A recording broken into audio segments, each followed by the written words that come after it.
గజ్వేల్లో BRS నేతలు ఎందుకు బంద్ నిర్వహిస్తున్నారో చెప్పాలని కాంగ్రెస్ నేతలు డిమాండ్ చేశారు.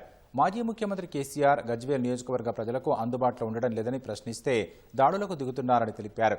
నియోజకవర్గ సమస్యలను పరిష్కరించే దిశగా కేసీఆర్ అడుగులు వేయాలని కోరుతున్నారు. గజ్వేల్లో గత 2 రోజుల నుంచి బీఆర్ఎస్ కాంగ్రెస్ మధ్య జరుగుతున్నటువంటి రగడ మాత్రం ఈరోజు కొంత ఉధృతికి దారితీసిందని చెప్పుకోవచ్చు. బీఆర్ఎస్ అయితే మాత్రం ఈరోజు బంద్కు పిలుపునిచ్చి దుకాణాలన్నీ మూసివేసి భారీ ఎత్తున ర్యాలీలు కూడా చేపట్టింది. అయితే దీనిని మాత్రం ప్రజలకు ఇబ్బంది కలిగించవచ్చు అని చెప్పి డీసీసీ అధ్యక్షులు ఆంక్షారెడ్డి అయితే చెప్తా ఉన్నారు. అయితే ఈ గొడవకి కారణం ఆమెనని చెప్పి బీఆర్ఎస్ ఆరోపిస్తూ ఉంది. ప్రస్తుతం అయితే ఆమె మనతో ఉన్నారు. అసలు ఏం జరిగిందనే విషయం తెలుసు. మేడం, ఈ గొడవకి కారణం మొత్తం కూడా మీరే అవగాహన లేని రాజకీయం చేస్తున్నారని చెప్పి బీఆర్ఎస్ నాయకులు ఆరోపిస్తున్నారు. ఏం చెప్తారు? ఆ రోజు ఏం జరిగింది? ఆ రోజు కంటే ముందు ఒక 2 days ముందు వాట్సాప్లు అయినాయి.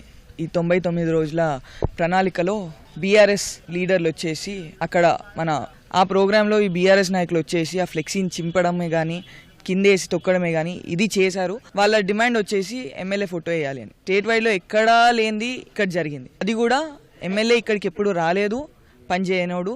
మీరే అంత డిమాండ్ చేస్తే మా సీఎం గారు సంక్షేమం కోసమే కానీ అభివృద్ధి కోసమే కానీ ఆయన పనిచేసే తీరు బట్టి మేము డిమాండ్ చేశాము. ఒక సీఎం గారి ఫోటో క్యాంప్ ఆఫీస్లో ఉండాలి అనేసి. వీళ్ళు ఏదైతే ప్రోటోకాల్ ప్రకారం కావాలి అన్నారో మేము అదే ప్రోటోకాల్ మా దగ్గరికి వచ్చేసరికి వీళ్ళకి ఇది ఒక ఇన్సిడెంట్ అయింది. సో దానివల్ల ఇదంతా అయింది తప్ప మాకు డీసీసీ వచ్చింది పైనుంచి, ఏఐసీసీ నుంచి. తెలంగాణ ఇచ్చింది మా సోనియమ్మ. ఇవ్వకపోతే వీళ్ళు ఏం చేసేవాళ్ళు? ఎన్ని రోజులు కొట్లాడేవాళ్ళు? వీళ్ళు ఒక రీజన్ తోటి ఇది ఒక పోర్ట్రేట్ చేయాలి అనేసే తప్ప మళ్ళీ ఆడ రేవంత్ అన్న ఫోటో పెట్టినాము అని కాదు వీళ్ళది. దాన్ని ఎట్లా తప్పు తీయాలి అనేసి అక్కడ అద్దం బలగొట్టిరు అనేది తీసుకొస్తారు తప్ప రేవంత్ అన్నది ఫోటో పెట్టుడు తప్పు, ఏదో ఒక ఇన్సిడెంట్ పెట్టుకొని గట్టి చేయాలి, బయటకు పోర్ట్రేట్ చేయాలి అనే ఆలోచన వీళ్ళది. బీఆర్ఎస్ పూర్తిగా ఆరోపణలు మీపై చేస్తూ ఉంది. మీరేం చెప్తలుచుకున్నారు? నేను ఫుల్ ఫ్లెడ్జ్గా ఇది నేను తీసుకునే ఇనిషియేటివ్ నేను తీసుకొని ఇలా చేద్దాము అని మా నాయకులతోటి కార్యకర్తలతో మాట్లాడి మేము ఒక యునైటెడ్గా డిసిజన్ తీసుకున్నది ఇది. కానీ ఇలా తప్పు చేసినట్టు తప్పు అన్నట్టు అయితే ఏది పబ్లికే కానీ ఎవరికి కనిపించడం లేదు. వీళ్ళు పోర్ట్రేట్ చేసుడు అంటే ఇప్పుడు సిద్దిపేటనే కానీ సిరిసిల్లాలనే కానీ ఇంకా వేరే ఎక్కడైతే వీళ్ళ ఎమ్మెల్యేలు ఉన్నారో అక్కడ చాలామంది ఈ ప్రోగ్రాం తీసుకున్నారు, చేయడానికి చూశారు, కానీ ఏడ కాలేదు. ఈడ చేసేసరికి ఇక్కడున్న బీఆర్ఎస్ నాయకులు చాతగానోళ్ళు వీళ్ళతోటి ఏది కాలేక మమ్మల్ని ఆపలేక మేము తీసుకుపోయి పెట్టేసరికి వీళ్ళకి కాలింది. కారణం చెప్పమనండి, ఎందుకు బంద్ని పిలిపించారు అనేసి. వాళ్ళు చెప్తున్నది ఏంటంటే ప్రధానంగా ఒక వయసు కలిగిన వ్యక్తి మాజీ సీఎం అంతటి వాడిని డైరెక్ట్గా వేలు పెట్టి చూపించడం, చిన్న వయసు కలిగిన ఆమె ఇలా చేయడం వల్ల దానికి మేము నిరసన వ్యక్తం చేస్తామని కూడా చెప్తా ఉన్నారు. అలాగే అవగాహన లేని రాజకీయం చేస్తుంది కాబట్టి మేము దానికి నిరసన వ్యక్తం చేస్తామని చెప్తా ఉన్నారు. దానికి మీరేమంటారు? ఆయన నమ్ముకొనే ప్రజలు ఆయన నోట్లేసి గెలిపించారు. వాళ్ళ కార్యకర్తలు, వాళ్ళ ప్రజలు, వీళ్ళందరూ ఏడికిపోవాలి ప్రజల కోసం తప్ప ఇంకా అలాంటి ఆలోచన లేకుండా.